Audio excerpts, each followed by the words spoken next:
Hi, everybody. Welcome to the ASEM International Webinar Series. This is our first ever international webinar series that we have at the ASEM.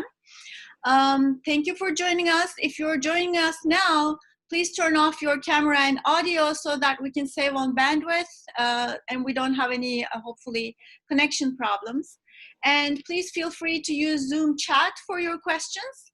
I'm just gonna talk a little bit about the ASEM's international activities first for 10 or 15 minutes, and then I'll introduce our main speaker, Rolando Rodriguez from Guatemala. He'll have a presentation which will take about 40 minutes, and then we're going to have 10 or 15 minutes for a Q&A as well. All right, let me see if I can change the screen. Yeah.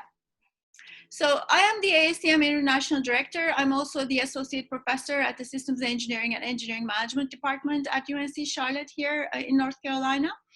And we have weekly webinars this year, starting today. Today it's gonna take a little bit longer than 1 hour, but it's gonna be just an hour every week, almost every week, starting at 9 a.m.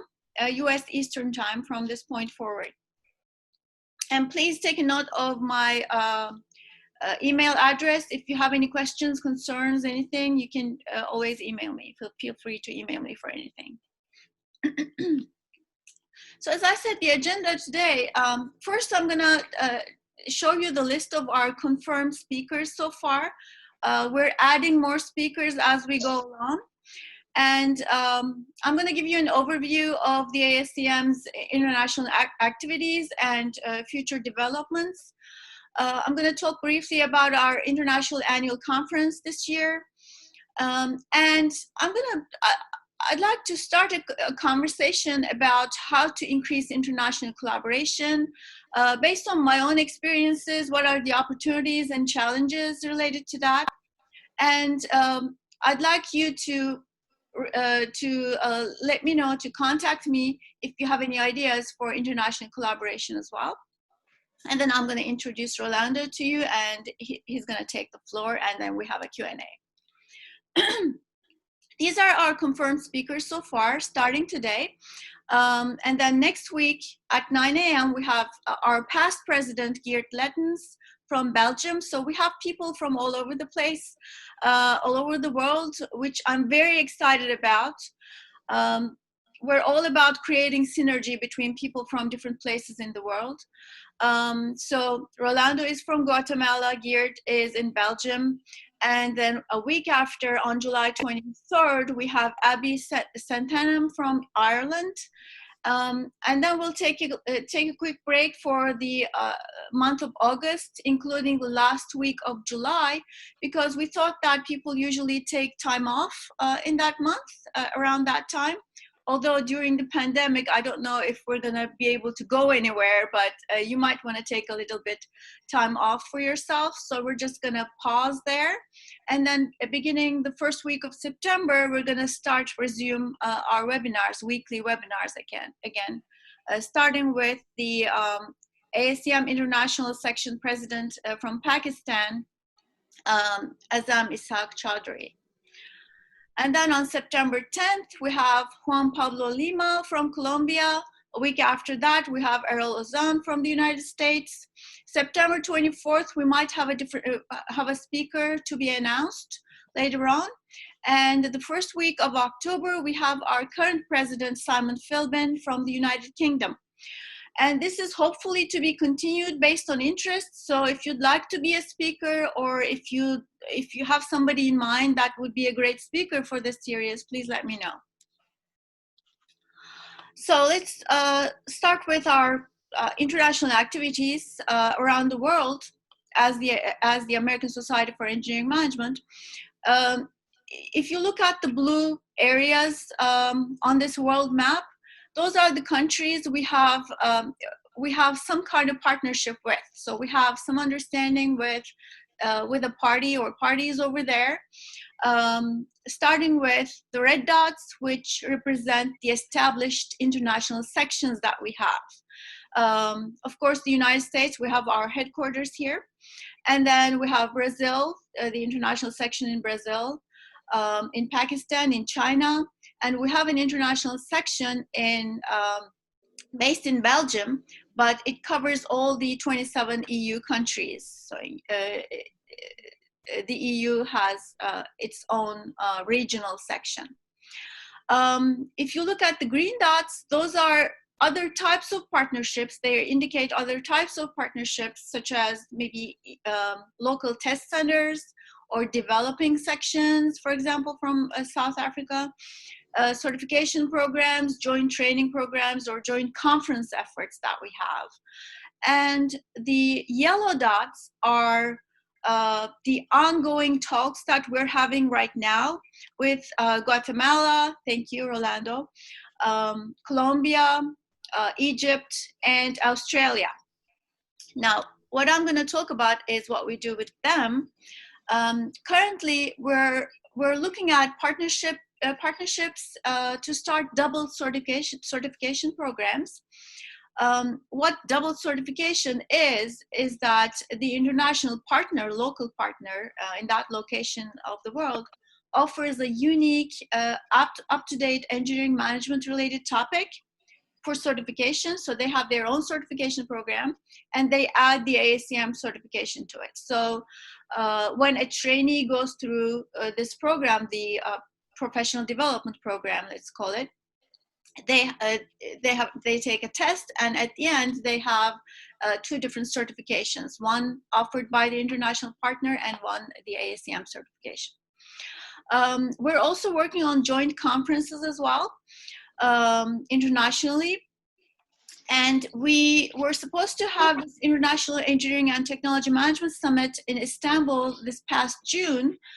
It was postponed due to pandemic, but the plans are still ongoing. So if you want to check out their website, it's right there. We are happy to organize joint conferences with different partners around the world. I think there's another one in Brazil being planned, and we had one in Lisbon, Portugal, 2 years ago in 2018. Of course, there are always other partnership options, including training programs that you could start based on ASEM material, such as the MBOK, which is the Engineering Management Body of Knowledge, the ASEM's handbook, training slides, etc. You can start an international ASEM section in your area. You might want to think about partnering to provide professional engineering management training to your company's employees. I think recently we had some interest from Egypt, from a company in Egypt for that. With universities, we're very interested in starting academic partnerships so that your students can have lower membership rates.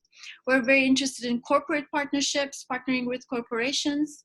And there are different partnership opportunities that you might think about, which requires a discussion on a case-by-case basis. So please let me know, or let us know, let the headquarters know about what you're thinking so we can discuss.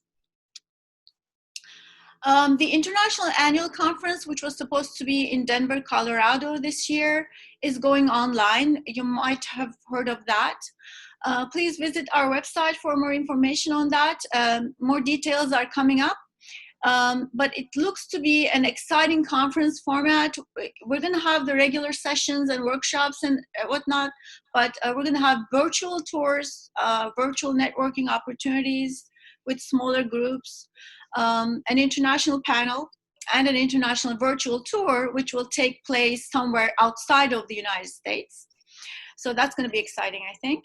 So please consider attending, especially in light of the fact that the registration fees will be just a fraction of what they used to be, because this is an online conference.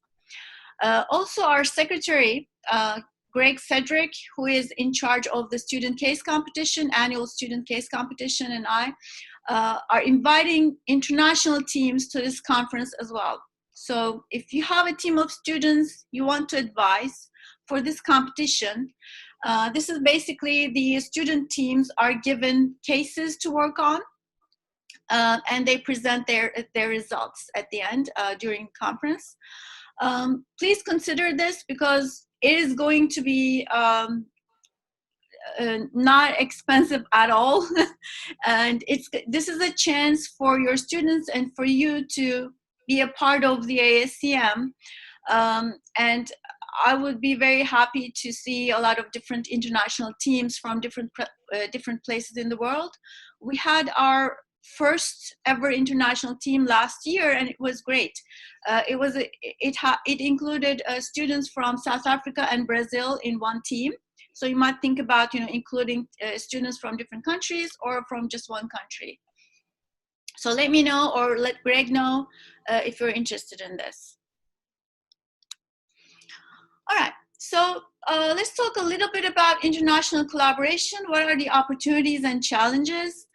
I put this United Nations Sustainable Development Goals here because they very neatly summarize the global challenges we are all facing. It doesn't matter where you live.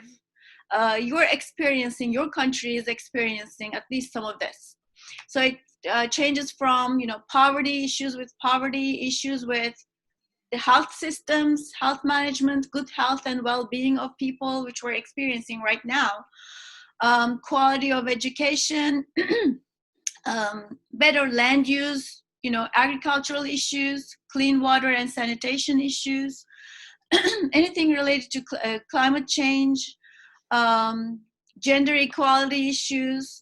So all of these things we're all experiencing. So these are some challenges that people are experiencing around the world, but challenge means, especially for researchers and for people who are looking at problems and trying to solve those problems like us, these are also opportunities to work together, because I firmly believe that if we need to address global challenges, we need to work together from different parts of the world. So these are also opportunities for us to work together, I think, multinationally.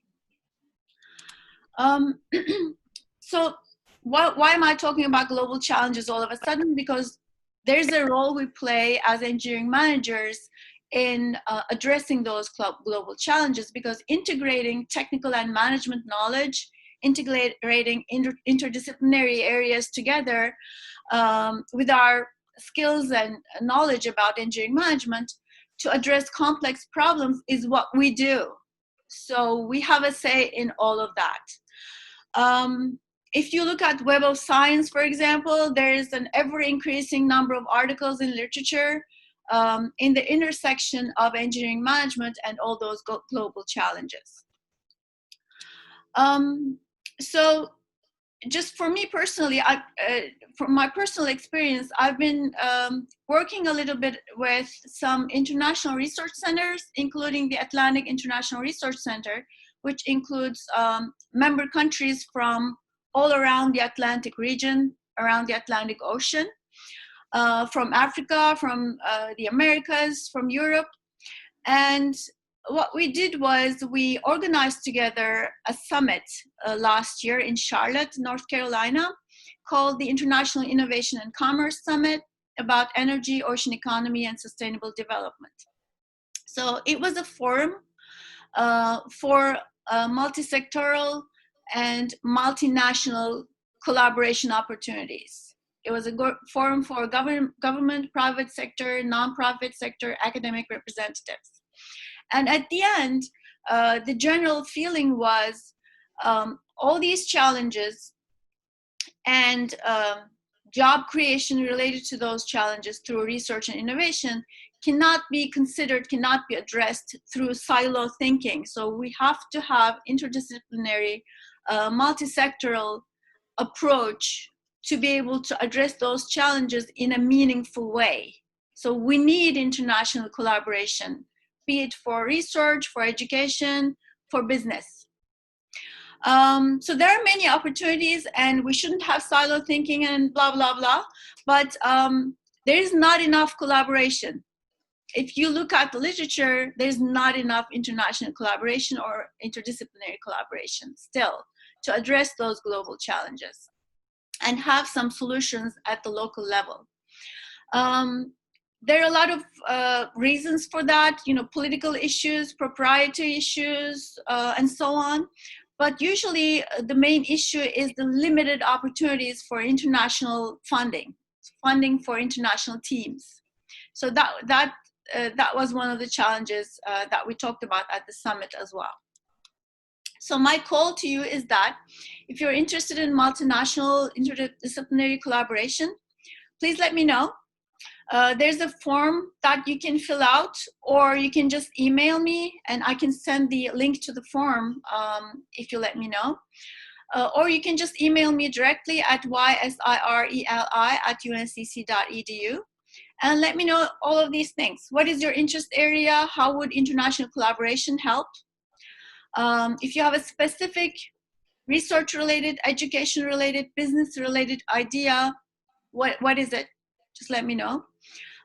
If funding is needed to accomplish that work, is there any funding organization? Could be a private sector or public sector or a government agency. Is there a funding organization you're thinking about? Just let me know who would fund that activity. And how can the society, the ASEM, assist you to collaborate with others? Please let me know all of these things, because we'd like to generate more synergy among our members and contacts, and why don't we address these problems together? So I talked too much. Thank you for listening. Please feel free to use Zoom chat for your questions throughout the presentation, and at the end we're going to have a 10 or 15 minute time for a Q&A as well. And just contact me through my email whenever you like. All right, so without further ado, let me introduce our first ever speaker. Thank you, Rolando. Thank you. All right, our first speaker is Oscar Rolando Rodriguez Gonzalez. He is the CEO of the Energy and Infrastructure Analysis Center in Guatemala. He has a Bachelor of Science degree in Engineering Management and Petroleum from the Missouri University of Science and Technology, and an MBA in Finance from the Universidad Francisco Marroquín. I'm butchering the language, I'm sorry. Sure. Rolando has many years of professional experience in the financial sector as well as the energy sector. And with many, many thanks, Rolando, the floor is yours. Thank you.